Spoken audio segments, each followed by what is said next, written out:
Romanos é a carta que revela a justiça de Deus manifestada pela fé, uma obra consumada em Cristo que rompe todas as barreiras da religião e da lei. Paulo nos mostra que, independentemente de raça, posição ou passado, todos têm acesso ao amor e à salvação de Deus pela fé pura. Essa revelação nos chama à liberdade da culpa, à certeza da justificação e à nova vida em Cristo. Capítulo 1. A revelação da ira de Deus contra o pecado. Eu, Paulo, escravo de Cristo Jesus, chamado para ser apóstolo e enviado para anunciar as boas novas de Deus, escrevo esta carta. Deus prometeu as boas novas muito tempo atrás nas Escrituras Sagradas, por meio de seus profetas. Elas se referem a seu filho, que como homem nasceu da linhagem do rei Davi, e quando o poder do Espírito Santo o ressuscitou dos mortos, foi demonstrado que ele era o Filho de Deus. Ele é Jesus Cristo, nosso Senhor. Por meio dele recebemos a graça e a autoridade, como apóstolos, de chamar os gentios em toda parte a crer nele e lhe obedecer, em honra de seu nome. E vocês estão entre esses gentios chamados para pertencer a Jesus Cristo.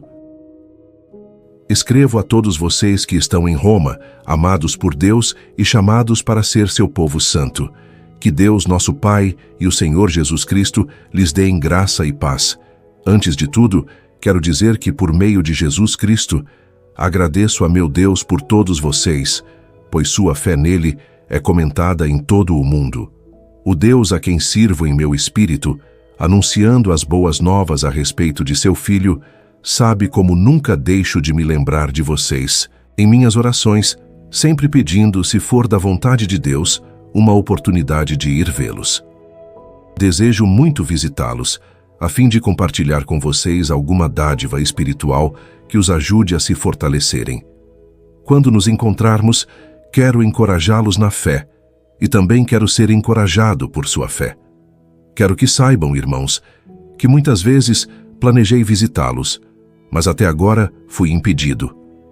Meu desejo é trabalhar entre vocês e ver frutos espirituais, como tenho visto entre outros gentios, pois sinto grande obrigação tanto para com os gregos como os bárbaros, tanto para com os instruídos como os não instruídos. Por isso, aguardo com expectativa para visitá-los, a fim de anunciar as boas novas também a vocês, em Roma. Pois não me envergonho das boas novas a respeito de Cristo, que são o poder de Deus em ação para salvar todos os que creem, primeiro os judeus e também os gentios. As boas novas revelam como Deus nos declara justos diante dele, o que, do começo ao fim, é algo que se dá pela fé. Como dizem as Escrituras, o justo viverá pela fé. Assim, Deus mostra do céu sua ira contra todos que são pecadores e perversos, que por sua maldade impedem que a verdade seja conhecida. Sabem a verdade a respeito de Deus, pois ele a tornou evidente. Por meio de tudo que ele fez desde a criação do mundo, podem perceber claramente seus atributos invisíveis, seu poder eterno e sua natureza divina. Portanto, não tem desculpa alguma. Sim, eles conheciam algo sobre Deus, mas não o adoraram nem lhe agradeceram. Em vez disso, começaram a inventar ideias tolas e, com isso, sua mente ficou obscurecida e confusa. Dizendo-se sábios, tornaram-se tolos. Trocaram a grandeza do Deus imortal por imagens de seres humanos mortais, bem como de aves, animais e répteis. Por isso, Deus os entregou aos desejos pecaminosos de seu coração. Como resultado, praticaram entre si coisas desprezíveis e degradantes com o próprio corpo. Trocaram a verdade sobre Deus pela mentira. Desse modo, adoraram e serviram coisas que Deus criou em lugar do Criador, que é digno de louvor eterno. Amém. Por isso, Deus os entregou a desejos vergonhosos. Até as mulheres trocaram sua forma natural de ter relações sexuais por práticas não naturais. E os homens, em vez de ter relações sexuais normais com mulheres, arderam de desejo uns pelos outros. Homens praticaram atos indecentes com outros homens e, em decorrência desse pecado, sofreram em si mesmos o castigo que mereciam. Uma vez que consideraram que conhecer a Deus era algo inútil, o próprio Deus os entregou a um inútil modo de pensar. deixando que fizessem coisas que jamais deveriam ser feitas. A vida deles se encheu de toda espécie de perversidade, pecado, ganância, ódio, inveja, homicídio, discórdia, engano, malícia e fofocas. Espalham calúnias, odeiam a Deus, são insolentes, orgulhosos e arrogantes. Inventam novas maneiras de pecar e desobedecem a seus pais. Não têm entendimento, quebram suas promessas, não mostram afeição nem misericórdia. Sabem que, de acordo com a justiça de Deus, quem pratica essas coisas merece morrer, mas ainda assim continuam a praticá-las. E o que é pior, incentivam outros a também fazê-lo. Capítulo 2. A justiça que não vem das obras. Talvez você pense que pode condenar esses indivíduos, mas é igual a eles e não tem desculpa. Quando diz que eles deveriam ser castigados, condena a si mesmo, porque você, que julga os outros, pratica as mesmas coisas. E sabemos que Deus, em sua justiça, castigará todos que praticam tais coisas. Uma vez que você julga outros por fazerem essas coisas, o que o leva a pensar que evitará o julgamento de Deus ao agir da mesma forma? Não percebe quanto ele é bondoso, tolerante e paciente com você? Não vê que essas manifestações da bondade de Deus visam levá-lo ao arrependimento? Mas, por causa de seu coração rebelde, você se recusa a abandonar o pecado, acumulando ira sobre si mesmo. Pois o dia da ira se aproxima, quando o justo juízo de Deus se revelará. Ele julgará cada um de acordo com seus atos. Dará vida eterna àqueles que, persistindo em fazer o bem, buscam glória, honra e imortalidade. Mas derramará ira e indignação sobre os que vivem para si mesmos, que se recusam a obedecer à verdade e preferem entregar-se a uma vida de perversidade. A todos que praticam o mal ele trará aflição e calamidade, primeiro para os judeus e também para os gentios. Mas a todos que fazem o bem, ele dará glória, honra e paz, primeiro para os judeus e também para os gentios. Pois Deus não age com favoritismo. Assim, todos os que pecarem, mesmo não tendo a lei escrita de Deus, serão destruídos. E todos os que pecarem estando sob a lei de Deus, de acordo com essa lei, serão julgados. Pois o simples ato de ouvir a lei não nos torna justos diante de Deus, mas sim a obediência à lei é que nos torna justos aos olhos dele. Até mesmo os gentios, que não têm a lei escrita quando obedecem a ela instintivamente, mostram que conhecem a lei, mesmo não a tendo. Demonstram que a lei está gravada em seu coração, pois sua consciência e seus pensamentos os acusam ou lhes dizem que estão agindo corretamente. Isso se confirmará no dia em que Deus julgar os segredos de cada um por meio de Cristo Jesus, de acordo com as boas novas que anuncio. Você, que se diz judeu, se apoia na lei de Deus e se orgulha de seu relacionamento especial com Ele. Conhece a vontade de Deus, sabe o que é certo, porque foi instruído em sua lei. Está convencido de que é guia para os cegos e luz para os que estão perdidos na escuridão. Considera-se capaz de instruir os ignorantes e ensinar os caminhos de Deus às crianças. Está certo de que a lei de Deus lhe dá pleno conhecimento e verdade. Pois bem, se você ensina a outros, por que não ensina a si mesmo? Diz a outros que não roubem, mas você mesmo rouba? Afirma que é errado cometer adultério, mas você mesmo adultera? Condena a idolatria, mas rouba objetos dos templos? Você, que tanto se orgulha de conhecer a lei, desonra a Deus, desobedecendo a lei? Não é de admirar que as Escrituras digam: os gentios blasfemam o nome de Deus por causa de vocês. A prática judaica da circuncisão só tem valor se você obedece à lei de Deus. Mas se você, que é circuncidado, não obedece à lei de Deus, não é diferente de um gentio incircuncidado. E se os incircuncidados obedecerem à lei de Deus, acaso não serão também considerados circuncidados? De fato, os gentios incircuncidados que cumprem a lei de Deus condenarão você, judeu, que é circuncidado e tem a lei de Deus, mas não obedece a ela. Pois ser judeu exteriormente ou ser circuncidado não torna ninguém judeu de fato. Judeu verdadeiro é quem o é no íntimo, e circuncisão verdadeira é a do coração, feita pelo Espírito, e não pela letra da lei, recebendo assim a aprovação de Deus e não das pessoas. Capítulo 3. Todos pecaram e são justificados pela fé. Então, qual é a vantagem de ser judeu? A circuncisão tem algum valor? Sim, há muitos benefícios. Em primeiro lugar, aos judeus foi confiada toda a revelação de Deus. É verdade que alguns deles foram infiéis, mas isso significa que Deus será infiel? De maneira nenhuma.